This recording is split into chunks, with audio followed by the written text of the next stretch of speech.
Yeah. Message passing system we have discussed when we discussed about inter-process communication. Okay. Here the communication takes place by means of message exchange between the communicating processes in message passing system. How the message passing system will in message passing system, how two process will communicate by exchanging the messages between the sender and receiver processes. Okay, here the two processes will communicate with each other through messages in the message passing system. Here the mechanism for processes to communicate and to synchronize their actions will be given here in this message passing system. It is a mechanism for process to communicate and synchronize their actions. Okay, and the message system, the process communicate with each other, okay, without resorting to a shared variables. Okay, there will be no shared region of memory here, shared. We discussed the shared memory systems. In shared memory system, there will be a shared region will be there, where in that region the process wants to communicate with other process, it will write to that shared region.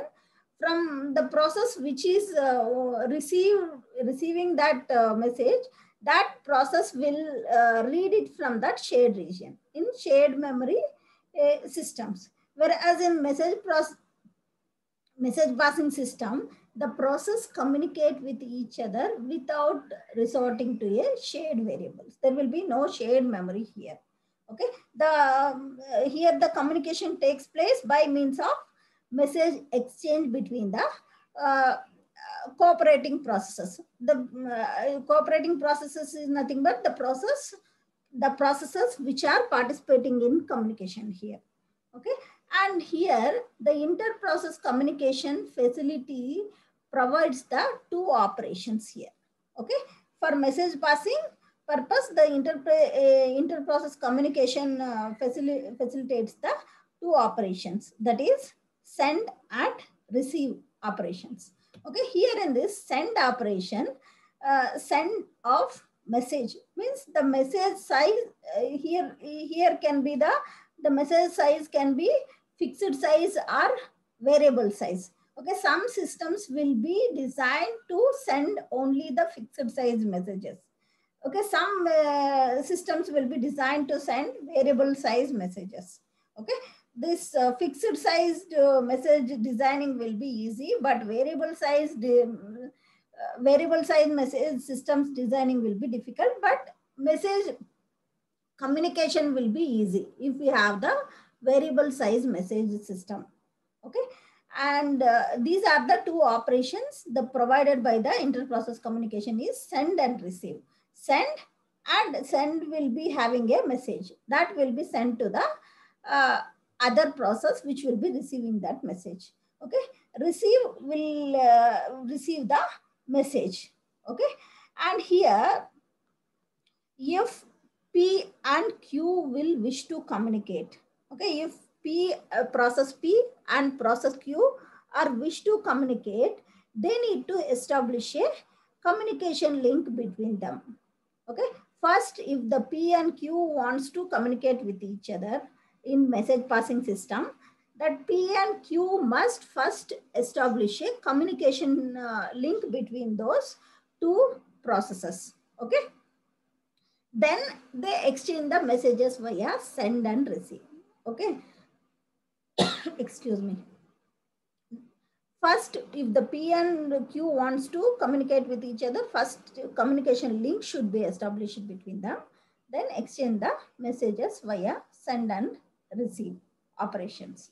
Okay, and implementation of communication link can be done physically or logically.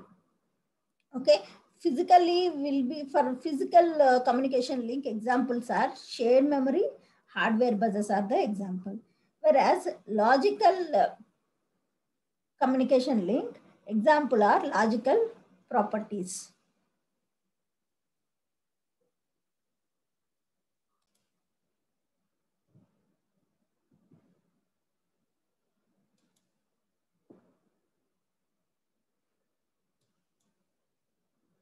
Yeah, here the logical implementation logical implementation, there are several methods for logically implementing the link, communication link. Okay, and send and receive operations are here the direct or indirect communication, or it can be like synchronous or asynchronous communication, or automatic or explicit buffering. Okay, we'll discuss these direct, indirect communication, synchronous, asynchronous communication, and buffering things we'll discuss in this class today. Okay, these are the logical implementation of communication link. Okay, first one here, the first topic before going for the direct and indirect communication, the first topic here we are going to discuss is naming. Here, the processes that wants to communicate must have a way to refer with each other. If they want, a process wants to communicate with other process, first it should have something to refer the other process, right? That is nothing but name here. Okay, they can use either direct or indirect communication. Okay, that direct communication, the process must name each other explicitly. Okay, the process in the direct communication, the processes must name the each other processes explicitly. Here, this primitives will look like this. Okay, these are called the primitives: send primitive, receive primitive. Okay, send and receive primitives are defined like this in the direct communication is send P comma message. Okay, that means send a message to process P. Okay, this send primitive will says that send a message to process P in direct communication. Whereas the receive primitive says in the direct communication is receive Q comma P, Q comma message. That means that receive a message from process Q in direct communication. Okay, these two are the primitives in direct communication. Sending both the processes must name each other explicitly in the with the send and receive primitives in the direct communication. Okay, send primitive will be having the two parameters, that is name of the process for which the message is sent to and what is the message. Okay, that send primitive will consist of this: send a message to process P, it specifies. Next, receive primitive will specify that receive a message from process Q. Okay, this is the, these are process P and Q are the names of the process. Okay, and the properties of communication link in the direct communication is the links are established automatically. Okay, the links are established automatically between the every pair of processes that wants to communicate. Okay, the links first established automatically between pair of processes, the processes which that want to communicate. Okay, between the pair of processes, first the communication link should be established automatically here, and a link is associated with exactly two communicating processes. A single link, a link will be is associated with exactly one pair of communicating process. Okay, next one is between each pair there exists exactly one link. Okay, between each pair of processes there must be exist exactly one link, one communication link between a pair of processes. Okay, between two processes there must be exactly one link must be present in direct communication. Not only that, here the link may be the unidirectional, but usually we use the bidirectional link. Okay, send, process P can send to process Q and process Q also can send to process P. So the link is bidirectional link will be established here. These are the properties of communication link with respect to the direct communication.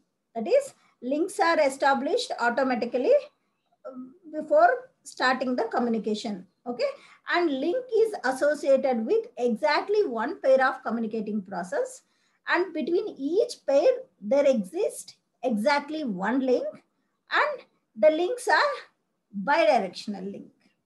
Okay, that is with respect to direct communication.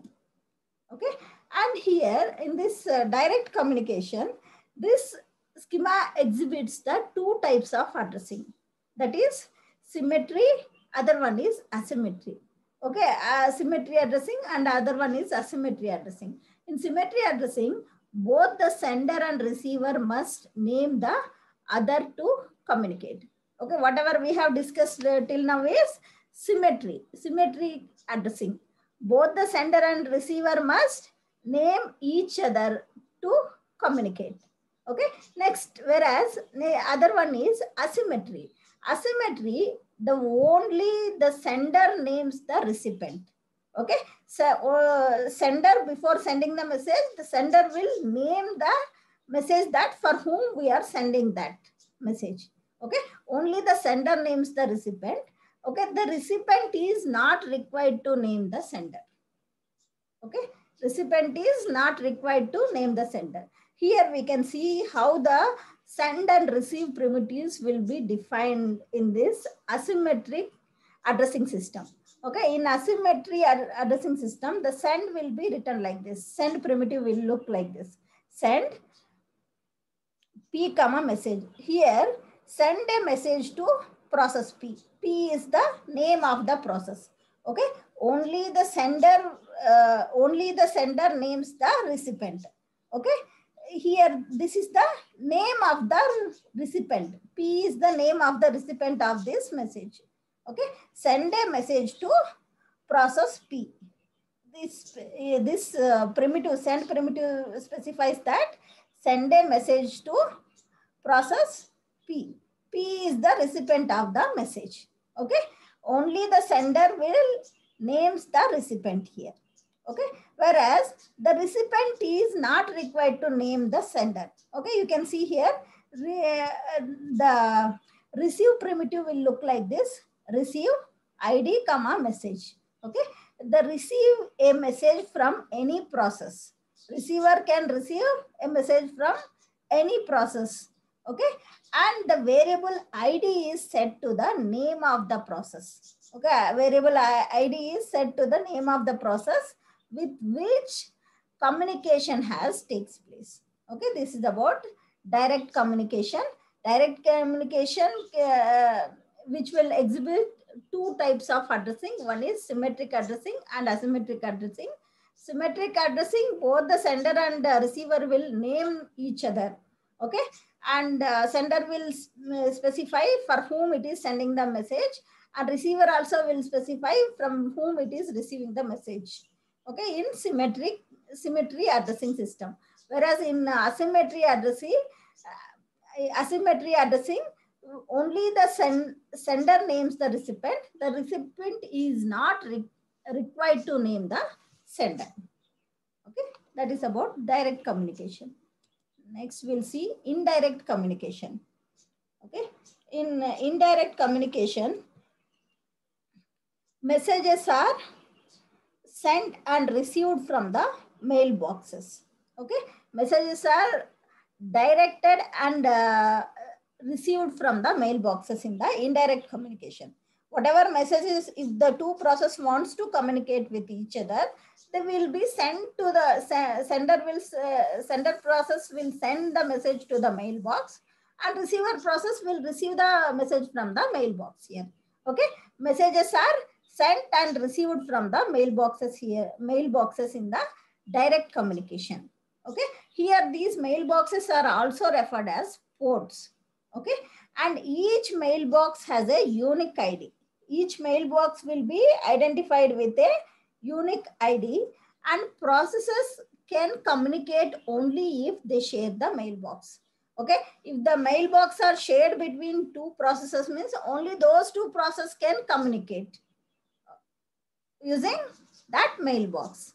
Okay, that is indirect communication. In indirect communication, we use the mailboxes for the communication purpose. That mailbox will be shared among the processes which are communicating with each other. Okay, the messages will be sent to the mailbox, and from the mailbox message will be received by the other process. Okay, that is receiver process. Okay, and here the properties of the communication link is established only if the processes share a common mailbox. Okay, if the process share the common mailbox, then only they will be able to communicate with each other in indirect communication. Okay, so the link will be established only if the process share the common mailbox. Okay, and a link may be associated with many processes. Link may be associated with many processes. Each pair of process may share several communication links here. Okay, each pair of process may share several communication links, with each link corresponded to one mailbox. Each link will be representing a single mailbox here. Okay, and link may be unidirectional or bidirectional here in this indirect communication. Okay, here the link can be, communication link can be unidirectional or it can be bidirectional. Understood, right? These are the properties of communication link with respect to indirect communication. Okay, in indirect communication, the primitives are defined like this: send, name of the process, and message. Okay, this primitive specifies send a message to mailbox A. Okay, send a message to mailbox A. Here it is A specifies the name of the mailbox. Okay, you can say ID of the mailbox. Each mailbox will be identified with unique ID. Okay, so this is A is the mailbox ID. Send A comma message means send a message to mailbox A. Receive A comma message means receive a message from mailbox A. Okay, that is the sender and receiver, send and receive primitives will be defined in the indirect communication. Whereas in the direct communication, send A comma message means send a message to process A in direct communication. In this indirect communication, send A comma message means send a message to mailbox. Here the communication will takes place with the mailbox in indirect communication. Okay, message will be sent to mailbox. From the mailbox, receiver will receive the message. Okay, next here we'll take an example and discuss here this indirect communication.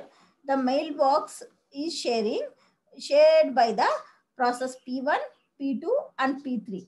Okay, process P1, P2, P3 shares a mailbox name as A. Okay, mailbox A will be shared by process P1, P2 and P3. And P1 sends, okay, P1 will send a message to mailbox A. P2 and P3 will receive. Okay, who gets the message? Who will receive the message? Whether the P2 will receive the message or P3 will receive the message. Here, the mailbox is shared by P1, P2, P3. P1 sends a message to mailbox. And here we are not, in the primitives, we are not representing for whom it is. Whether the process 2 the message is or whether the process 3 the message is. Message will be, in that message it is written that the message will be sent to the mailbox A. Okay, the message is received by mailbox A. Then whom that message will be received. Okay, who will be receiving that message, whether the process 2 or process 3, that will be depends on method we choose. Okay, that is like allow a link to be associated with at most 2 processes. Okay, if this communication link is established between process means we allow a link to be associated with at most 2 processes.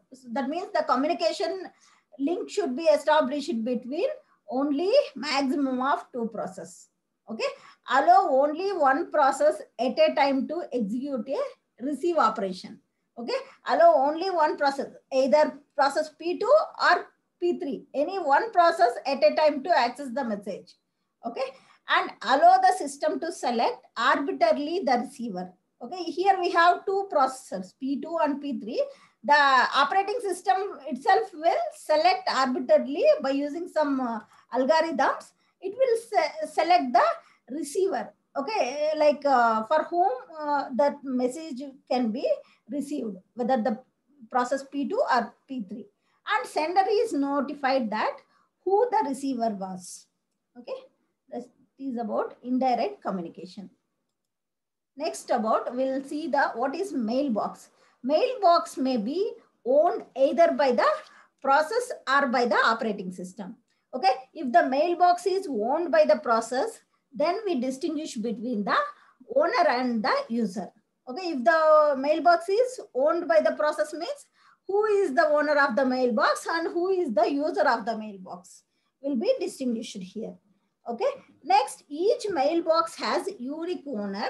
There can be no confusion about who should receive a message sent to the mailbox. Okay, and the mailbox that is owned by operating system, like some mailbox can be owned by the process, another mailbox can be owned by the operating system. If a mailbox is owned by the operating system, that has an existence of its own. Okay, it will be, mailbox will have its own existence. It is independent and not attached to any particular process. Okay, if mailbox is owned by the process means that mailbox will be attached to that process addressing system. It is attached to that.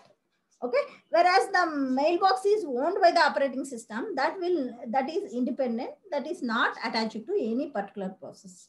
Okay, then operating system then must provide a mechanism that allows a process to do these operations. Like a process can create a new mailbox or send and receive messages through the mailbox and destroy the mailbox.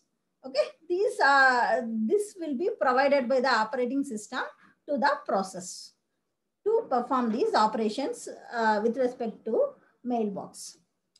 Okay. Next is synchronization. Synchronization is like the communication between the process takes place through like send operation or by using the receive primitives. Okay, communication usually between the process will take place through two calls, that is send and receive primitives. Okay, the message passing may be either blocking or non-blocking.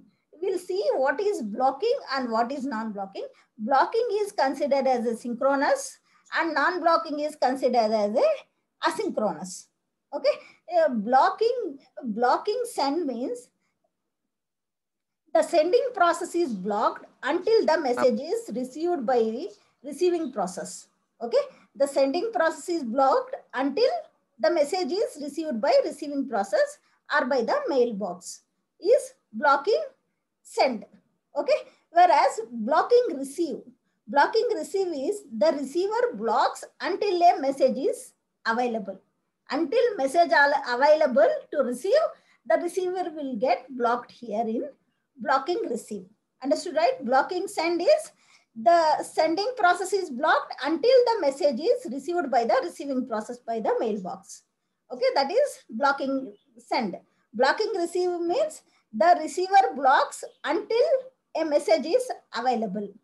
Okay, next we have non-blocking. Non-blocking is considered as asynchronous. Here in this non-blocking send means the sending process sends the messages and resumes the operation. It won't wait here. Whereas in blocking send, it will be blocked until the message is received by the receiver.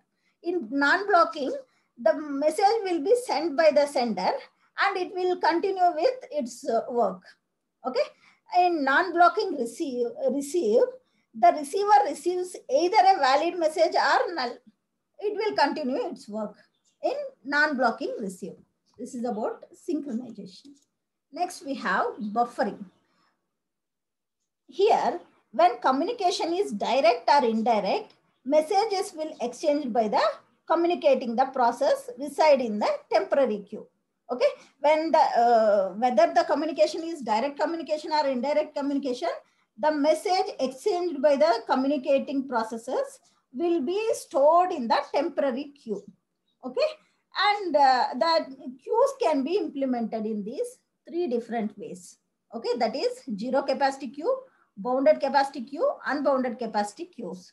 Here, the first one is zero capacity queue. Zero capacity queues max length is zero messages. Zero capacity queue means the queue has maximum length of zero.